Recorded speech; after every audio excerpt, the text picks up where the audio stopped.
The real reason your car has a diesel particulate filter is because the fuel companies haven't figured out how to burn diesel cleanly enough, or have they?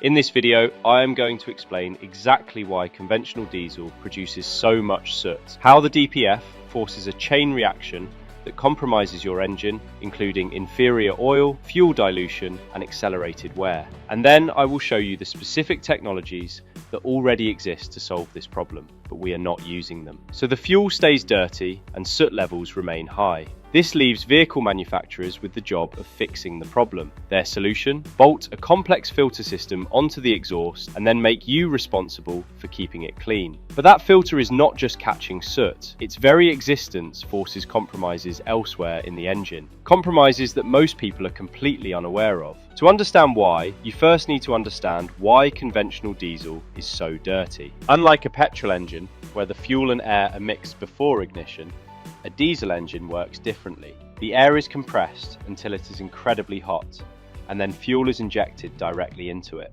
The fuel spray does not mix perfectly. The core of the spray contains far too much fuel and not enough oxygen. These are called local fuel-rich zones. In these zones, the temperature is high enough to break the fuel molecules apart, but there is insufficient oxygen around them to burn them completely.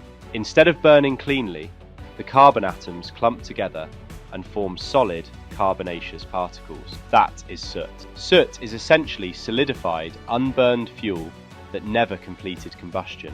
It is also wasted energy. But the real problem is not the combustion process, it is the fuel itself.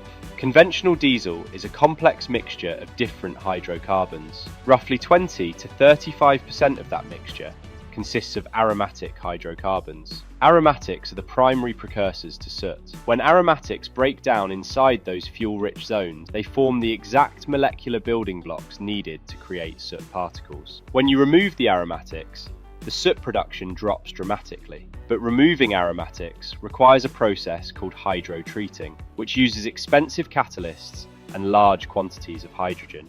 Refineries are built to process crude oil at the lowest possible cost. Upgrading infrastructure to strip out all the aromatics requires investment that fuel companies are unwilling to make. So the aromatics stay in the fuel, and the soot goes into the DPF. A filter in the exhaust sounds harmless enough.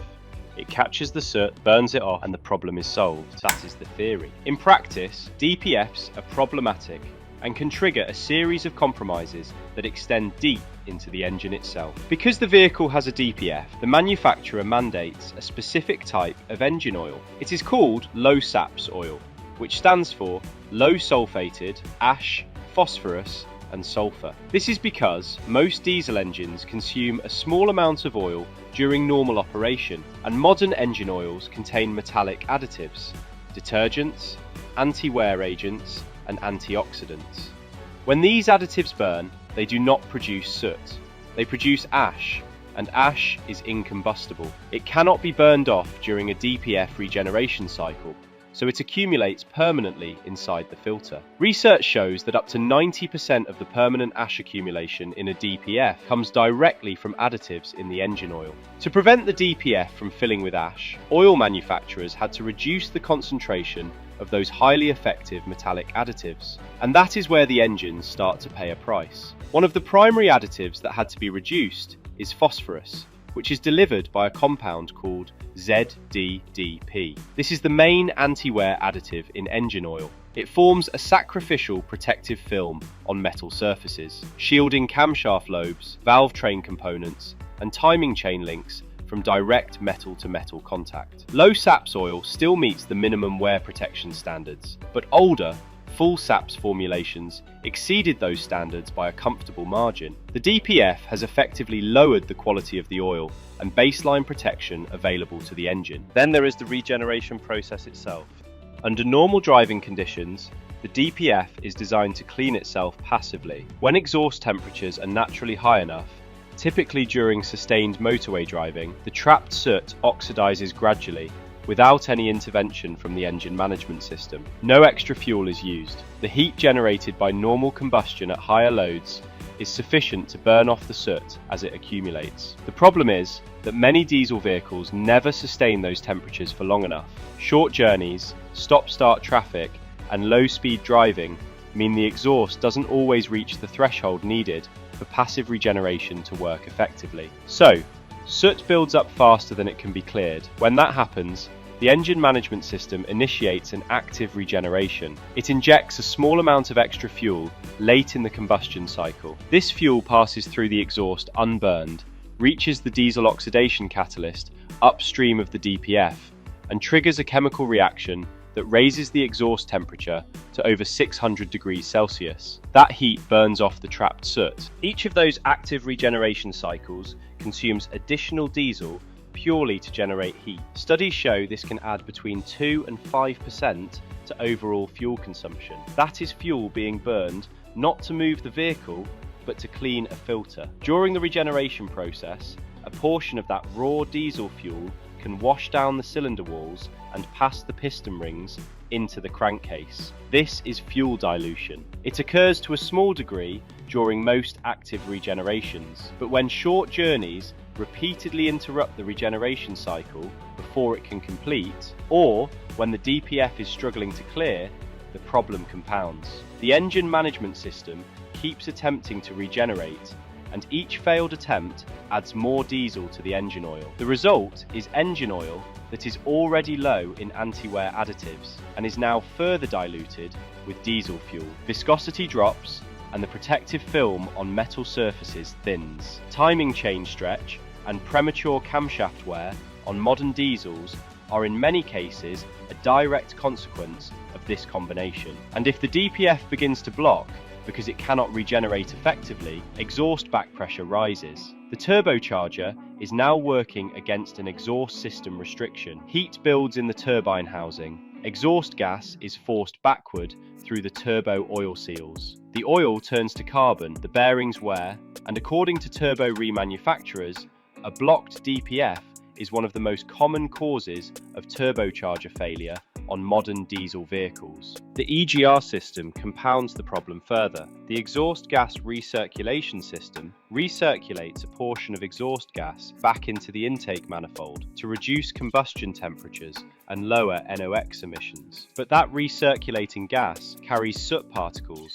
and unburned hydrocarbons. These coat the intake manifold, the EGR valve, and the intake ports with a thick, oily carbon deposit. Over time, this restricts airflow into the engine, reduces combustion efficiency, and produces even more soot. Now the DPF fills faster, creating an ongoing cycle. This is a chain reaction of mechanical compromise, all traceable back to the quality of the fuel. Because fuel companies will not change the fuel, automotive engineers have had to find ways to reduce soot formation in the cylinder. Fuel injection pressures have been pushed to extreme levels. Modern common rail systems operate at up to 2,500 bar. That is 36,000 pounds per square inch. Multiple injection events have been introduced, with small pilot injections fired before the main fuel charge to control the rate of pressure rise and reduce the formation of fuel-rich zones. Mazda took a different approach with its latest diesel engines, lowering the compression ratio to 14:1. Lower compression reduces peak combustion temperature, giving the fuel more time to mix with air before ignition and reducing the intensity of fuel-rich zones. And yet these engines still suffer from EGR and DPF blockages. These are genuine engineering achievements, but none of them change the fundamental problem with the fuel. With 20 to 35% aromatics, soot production will always be significant. Automotive engineers are fighting the symptoms because nobody will fix the cause. When the cost and complexity of managing that soot became too much, Volkswagen chose a different solution. They falsified the emissions figures. The Dieselgate scandal, which ultimately cost VW over $30 billion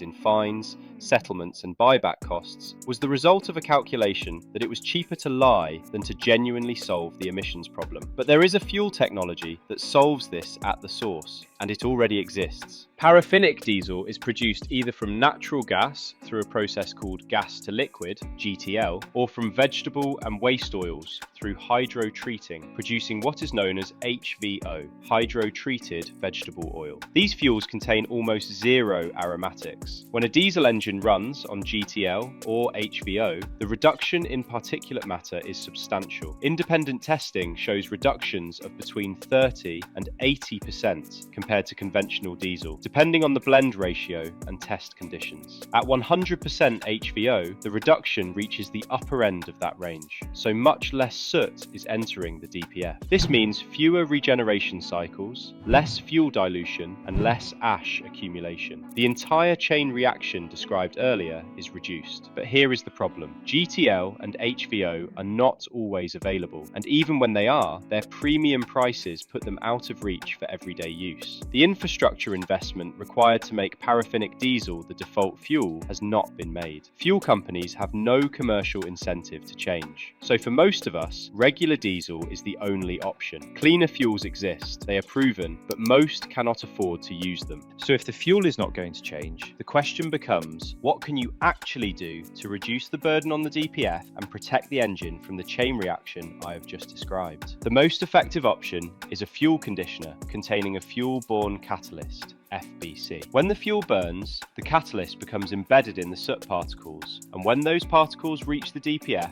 the embedded catalyst lowers their ignition temperature. Rather than requiring exhaust temperatures of around 600 degrees Celsius to oxidize, the soot can begin burning passively at significantly lower temperatures during normal driving. More soot is cleared during everyday use, reducing the frequency of active regeneration cycles. Fewer active regens mean less wasted fuel, less fuel dilution, and less stress on the oil and the engine. FBC additives are usually based on iron or cerium and introduce a small amount of metallic ash into the DPF. However, over the lifetime of the filter, this is negligible compared to the ash from engine oil additives, which accounts for over 90% of total DPF ash accumulation. Used at the correct treat rate, an FBC reduces the overall burden on the DPF rather than adding to it. An FBC does not eliminate the need for a DPF, but it makes the filter's job considerably easier and reduces the knock-on effects on the rest of the engine. Conditioners containing a cetane improver can also deliver a slightly cleaner burn, and those containing a detergent can keep injectors clean, preserving the spray pattern for optimum combustion quality. Changing the oil more frequently removes diluted, additive-depleted oil before it causes lasting damage. The fuel is dirty because it is cheap to produce that way, and the cost of keeping it clean has been passed to you in the form of a filter you are responsible